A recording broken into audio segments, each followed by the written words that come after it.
Cara permanently delete trash files dalam phone Samsung Note 10 Plus untuk tambah available storage dalam phone. Pergi dekat files.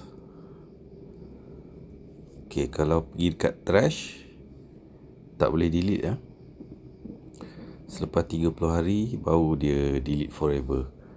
So space makan space. So instead of pergi dekat trash, pergi dekat analyze storage. 63% storage use. Kemudian dekat trash ni pergi dekat gallery, okey, 10 gig. Okey, trash akan delete permanently selepas 30 hari. Okey, klik sini, klik empty.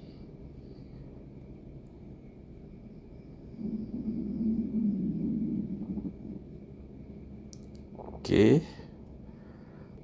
Okey, sekarang storage use 58%. Tadi sebelum delete 63%.